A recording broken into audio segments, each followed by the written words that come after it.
This time I have a very vampy, dramatic, cut crease look with a dark lip, and if you want to see how I create this look, then just keep on watching. Hey everyone, let's start this makeup look by applying a base for the eyelids. This is the soft ochre from MAC as always, and I'm applying it with the fingers.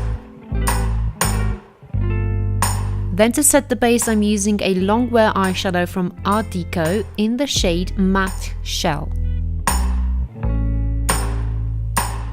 Afterwards, I always like to fill in my eyebrows to make them a bit thicker, so I'm using for that the Benefit Goof Proof Brow Pencil in the shade 5. So now let's start the actual eye makeup. I'm using here tapes to be my guides because I want the lines, the outer corner lines, to be really sharp and defined. I'm then using a pretty sparkly eyeshadow also from Art Deco, and it's the 373, the Glam Gold Dust eyeshadow, and I'm using it underneath the brow as a highlighter. Then I'm actually taking my blusher, which is from Kiko. It's called Dangerous Cherry, and the name says it all. It looks exactly like a cherry color. So this is going to be my transition shade, and I'm laying it down with a small blending brush from Bdellium Tools.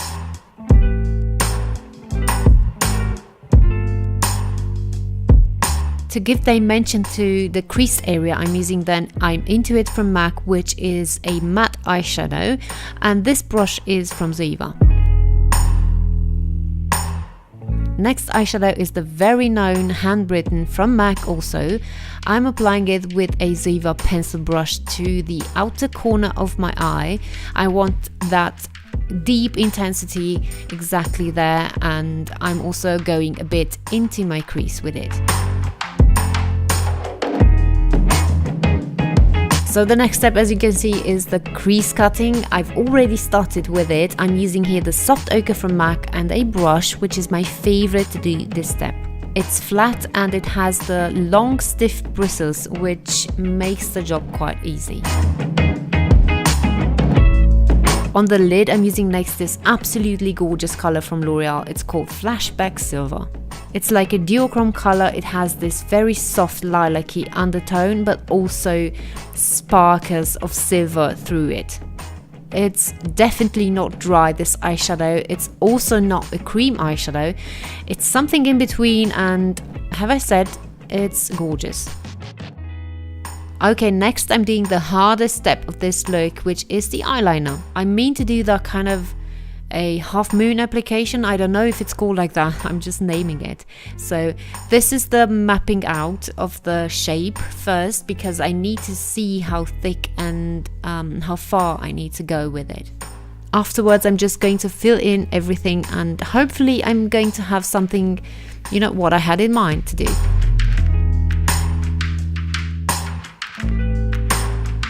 I'm then running a bit of this matte black eyeshadow from Maybelline over the edges with a small details brush from Barbara Hoffman. This eyeshadow is called Night Sky 125, and I just want to lose those sharp edges. I want a nice gradient.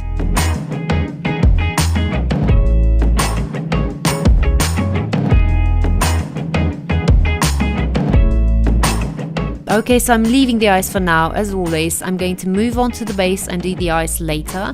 So I'm applying my moisturizer, which is the La Roche-Posay Hydrine Riche, and then a face primer from L'Oreal. The foundation of my choice is the Chanel Vita Lumiere in the shade 10, and I'm applying it with a dampened beauty blender. For concealer, I went with the It Cosmetics Bye Bye Under Eyes concealer in the shade Medium, and I've raved about this 1,000 times. It's just very good. It's not drying underneath the eyes. It's very thick and covering. It's just what everyone needs. To set my base, I'm using the Laura Mercier translucent powder, which is a loose powder. It can be applied like this with the sponge. I'm not baking, I'm just applying a bit more than I usually do underneath the eyes, because I went a bit heavy duty on my concealer and I need it to be set in stone. I then need to give dimension to the face with this 3O from Smashbox. I'm using first this shadow from the middle, which is the bronzer one, and I'm applying it with a bronzer brush from Zoeva. So for my face shape, I'm going with this underneath the cheekbone and a bit on top of it. On the forehead, although I don't need it, but it's just for balance, and on the jawline. The blusher is the one from the beginning, from Kiko, and the brush is from Real Techniques.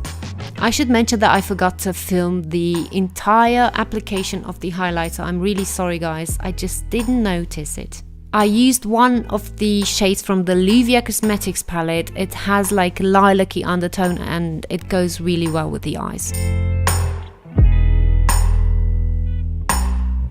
Right, so now that the base is finished, I'm moving on again to the eyes. I'm curling first the eyelashes and then I'm applying mascara, which is this one, is the Perversion from Urban Decay. It's really thick and black and it's not smudging underneath the eyes.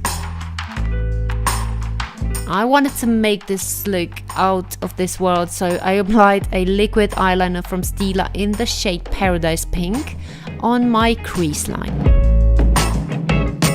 My lashes are the Flutter Lashes in Intoxicating and I'm so in love with those ones, it's not even funny. I had to order them from America and pay extra taxes for them because I couldn't find them here in Germany anywhere, but they were well worth it. Right now I'm running the same blusher from Kiko underneath the eyes quite heavily with a Real Techniques brush. Then I'm using the same I'm Into It from MAC at the base of my lashes.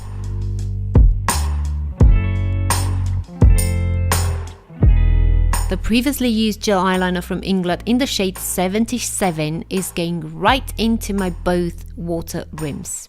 And then I'm going to smudge that line underneath the eyes with a bit of the matte black from Maybelline.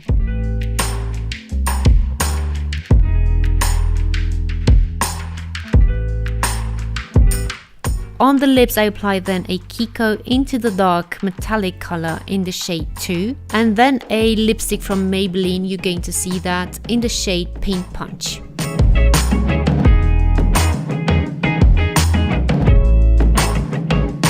I thank you all so much for watching this video guys, and I hope you like this vampy look of mine, and I'm going to catch you in my next tutorial. Bye!